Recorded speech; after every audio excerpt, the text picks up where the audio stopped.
volta com o Inter 1 Minuto, continuando com o tema LGBT. Vamos entrevistar agora a professora Amanda. Professora, pode nos dar uma breve explicação do que seria o movimento LGBT hoje? Boa tarde a todos presentes do palco hoje. Então, o termo LGBT, ele foi uma mudança, foi agregado outras siglas, aí existe uma mudança da década 80, 90, 2000, onde o termo era GLS. O termo GLS era gays, lésbicas e simpatizantes, e mudou para LGBTQ+, né? QI+. Então a gente tem hoje esse termo que é muito mais amplo, ele abrange muito mais, digamos, o arco-íris do que existem dos gêneros e das orientações.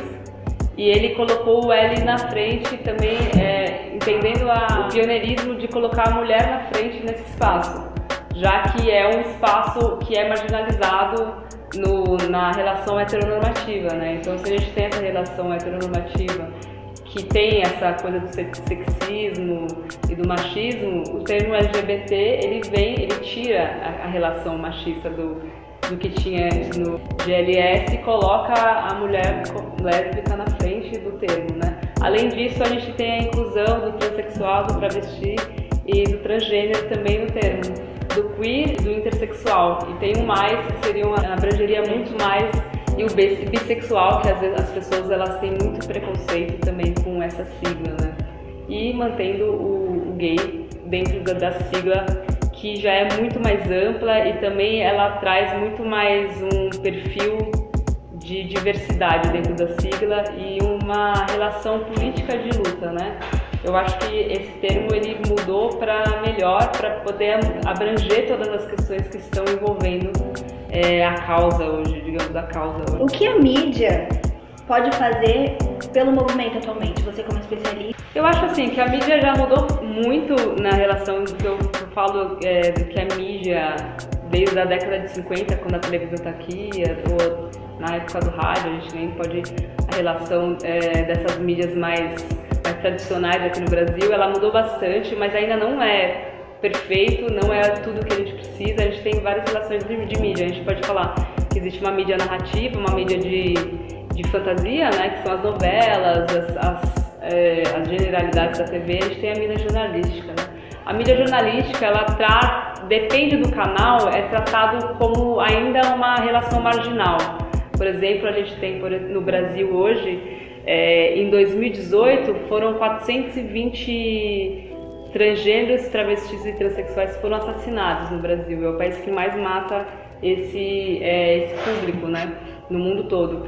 E a mídia ela aborda de uma forma marginal ainda, quando vai passar no noticiário, ainda não é tratado de uma forma, eu acho que respeitosa para a grande mídia no telejornal. O que a gente tem também na novela foi uma mudança de papel. A gente tinha muitos estereótipos, principalmente nos programas de humor. A gente tem bastante uma relação de humor na década de 90 muito antiética em relação a várias coisas, tanto em relação ao racismo, LGBTfobia. Então a gente tem bastante relação de humor meio danoso para todas essas partes que são encaradas como minoria no Brasil, né? E hoje a mídia ela tem um protagonismo maior. Tem alguns personagens, eu digo que são personagens que eles são inclusos como protagonistas de telenovelas, por exemplo, mas porém não são feitos por homossexuais. Isso seria interessante, são feitos por atores e atrizes que são heterossexuais.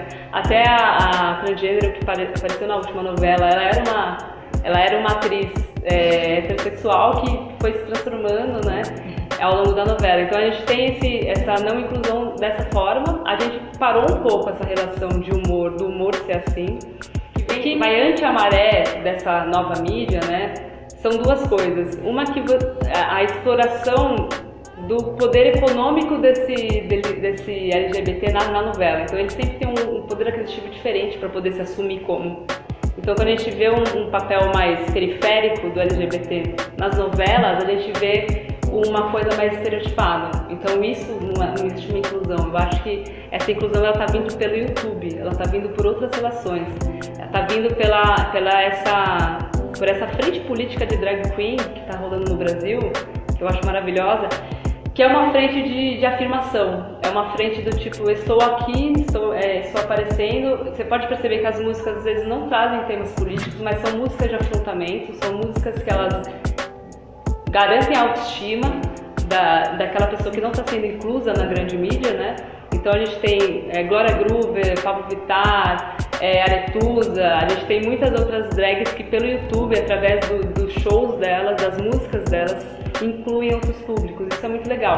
E ao mesmo tempo, a gente tem o problema desse ataque ao politicamente correto. Então, eu acabei de ler de um professor da USP que foi assim, a sua liberdade ela realmente acaba quando começa a liberdade do outro. Então, a própria liberdade ela tem que ter uma regulação. Essa coisa da liberdade de expressão, ela é muito boa e na democracia ela deve existir. Porém, a liberdade de expressão ela deve ser regulada quando ela começa a ofender alguém. Então, é isso que tem que acontecer. Então, acontece que existe muito preconceito ainda sendo explorado na relação LGBT dentro do YouTube. Existem muitas vozes acontecendo, pessoas com mais de 3 milhões de seguidores que são muito preconceituosas. E não só na relação LGBT, na relação da raça também. Então, quanto mais vai afunilando a relação LGBT, mais vai ficando estereotipado e violento, por exemplo. Você vai ter o LGBT como Félix na novela, que é o LGBT que ele sai vitorioso da novela, por mais do sofrimento que ele passou. Mas se você vai pegar um LGBT, como na música Indestrutível do Pablo, você vê que é um LGBT que vem de outro perfil, de outra relação de sociedade. Exatamente, outra realidade. Esse LGBT ainda não é representado não, pela grande mídia. Então, algumas mídias ainda não fazem a abordagem certa, algumas estão tentando ainda. Então, o que o movimento significa para você? Na relação política, até na relação pessoal, eu acho que o movimento, não só para mim, mas para todos os jovens que eu conheço e todos os jovens que eu dou aula, ele é super importante para poder afirmar que a pessoa não está errada, que a pessoa ela não nasceu diferente, que a pessoa ela simplesmente nasceu dessa forma. Né? Isso é muito importante porque às vezes a gente só tinha algum lugar que era um blog na década no ano 2000, década de 90, um blog que falava sobre isso para você se entender dentro do mundo de alguma forma, se aceita do mundo dentro de algum aspecto, né? Então o movimento, exatamente, o movimento é super importante para a pessoa entender que ela está livre para ser quem ela é, né? Então esse movimento ele não é só uma festa que acontece que junta mais de 2 milhões de pessoas no Brasil e pelo menos em São Paulo, né? E que movimenta o turismo e que economicamente é importante. Não é só isso, o movimento ele é político, o movimento ele evita suicídio, o movimento ele evita que as pessoas morram por não saber quem elas são, evita as pessoas se mutilarem porque estão se cortando, porque não são aceitas em casa. O movimento ele está fazendo isso pra gente agora. Ele não é uma ideologia como as pessoas falam, ele não é um processo de afirmação, de lacração. Ele também é lacração, ele é lacração quando a gente evita que uma transexual seja morta, quando a gente evita que uma lésbica leve uma garrafada na cabeça na Paulista. Ele é lacração quando acontece isso. Ele não é lacração quando as pessoas estão rebolando. E rebolar é bem legal, por que não rebolar? Entendeu? A gente tem o corpo pra quê? Só tem a cabeça? Essa lacração que acontece, que as pessoas acham que as pessoas elas querem entrar abafando e que isso é o afrontamento, que às vezes é um afrontamento que é uma própria relação que a pessoa está escondendo dela mesma e ela vem com violência pra cima de uma pessoa LGBT, porque ela está escondendo às vezes uma coisa dela. Às vezes é isso que eu acho, entendeu? Então essa lacração não é só a relação de ser bonito, de ser colorido, é a relação de você evitar uma morte, evitar que a violência aconteça contra nós. Então o movimento é super importante para a gente conseguir estabelecer nosso espaço no processo social e conseguir viver bem, viver livre, né? Viver feliz. Eu acho que é isso que significa o movimento para mim. Muito obrigada, professora. Certeza que isso foi muito esclarecedor não só para mim, mas para todos nós. E esse foi o Inter 1 Minuto de hoje.